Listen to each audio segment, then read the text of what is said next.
The NBA Combine, some say it means absolutely nothing. I think I was in that camp for a while. But that's starting to change, and the main reason for that being Jalen freaking Williams, the runner-up for Rookie of the Year this season. The impact that the Combine had on him, eventually going with the 12th overall pick, is often forgotten. He was coming off an extremely promising junior season at Santa Clara, where he put up a dominant 18 points, 4 rebounds, and 4 assists on ridiculous efficiency. A season that at 6'6" definitely put him on the map for the draft. Going in the first round seemed likely, but by no means had solidified himself as a lottery selection. But then the Combine happened. The incredible on-court production was now paired with a 7'2" wingspan. Again, he's 6'6". He posted a 39-inch max vertical, the 5th highest at the Combine. He then impressed in the 5-on-5 scrimmages, wiping away a lot of the mid-major concerns. He flies up the board, and in retrospect, it's actually kind of insane he was even on the board at 12. Jalen Williams is the perfect example of what the Combine is capable of doing, both for players and teams. Now, Jalen Williams is also a part of a very interesting story that I got to see firsthand. A few years ago, I get this DM on Twitter. It reads, "Good afternoon, JimmerRange. I just watched your Tyler Hero video and I'm reaching out because I feel you should know about another kid with an amazing story and he's being overlooked. His name, Brandon Podziemski." He then goes on to list all these accolades, and at this point, I had never heard this name before. I end up scrolling all the way to the top and I see that the person that sent me the message has the same exact last name, and I responded with, "Are you his dad? LOL. Yes, I am, but don't let that deter you from looking into his story. LOL. I love the response. I probably came off a little passive aggressive. I just thought it was funny how he framed the message without acknowledging he was quite literally his dad. His name was now on my mind. I would keep tabs, but over the course of his freshman year at Illinois, where he averaged just 4 minutes and a single point, I was checking in less and less frequently. I didn't think I would be seeing his name much more after that. Then I get another DM. Brandon is transferring to Santa Clara, just like Jalen Williams. I didn't think much of this. Jalen Williams was the first player to get drafted from Santa Clara since Steve Nash. In my eyes, this wasn't necessarily a good sign. But man, did he make me eat every single thought, every single word I said. The kid balled out. The 6'5" guard averaged 20 points, 9 rebounds, and 4 assists, shooting 44% from 3. Absolutely ridiculous numbers.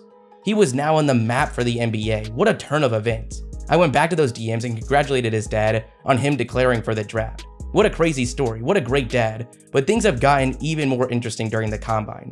His measurables were on the edge of concerning. He came in with nearly a 6'6" wingspan, even a couple inches less.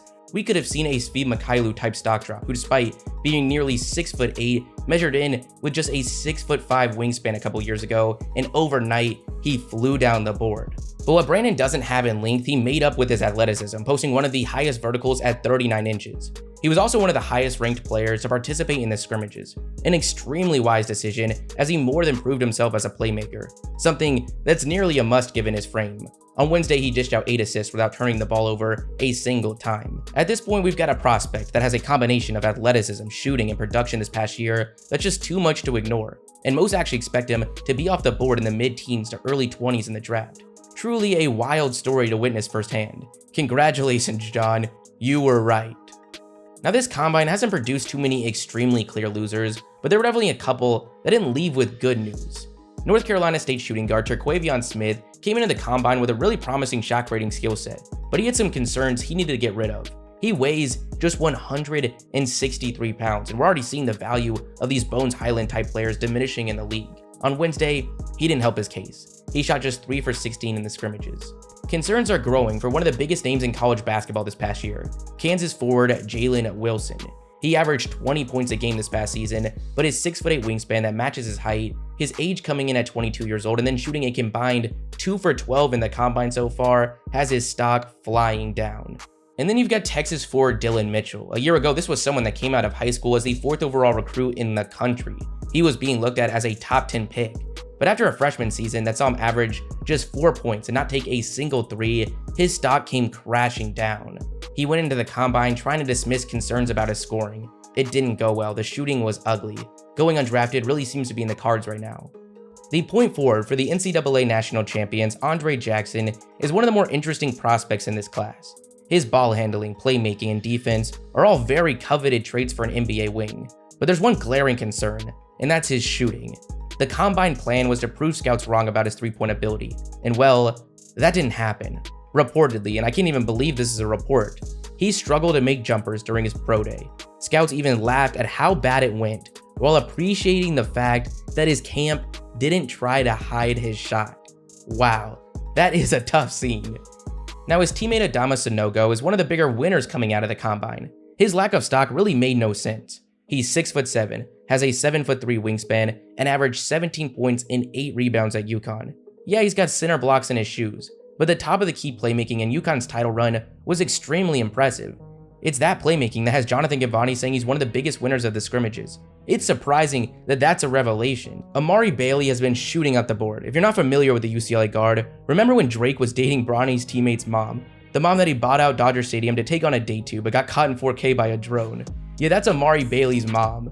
The freshman guard averaged 11 points on solid splits this season, but absolutely crushed the combine. He dropped 8 assists on Wednesday, then on Thursday showed both sides of his game, dropping 19 and 6. This combine now has him on the map to possibly sneak into the first round. Marquette defensive stopper Olivier Prosper, Belmont wing Ben Shepard, and foreign big Tristan Vucevic were also some of the biggest winners. But now let's get to the biggest question mark of the draft. None other than Emoni Bates, the player that at one point was the #1 recruit in high school. He was being praised as the next Kevin Durant. He was 6'9" with a truly special scoring talent. But then we saw things get weird. He decided to go to the University of Memphis at just 17 years old. He was the youngest player in college basketball, and he didn't quite look like a generational scoring talent. He averaged less than 10 points on terrible efficiency. Then he dealt with a back injury that cut his season short. He had no choice but to transfer. He needed to show off his scoring ability, and the role just wasn't there at Memphis, so he went to Eastern Michigan. Ahead of the season, we would actually see him deal with some controversy off the court. He would get arrested on a weapons charge, but that was eventually dismissed, and we got to see him on the court this season.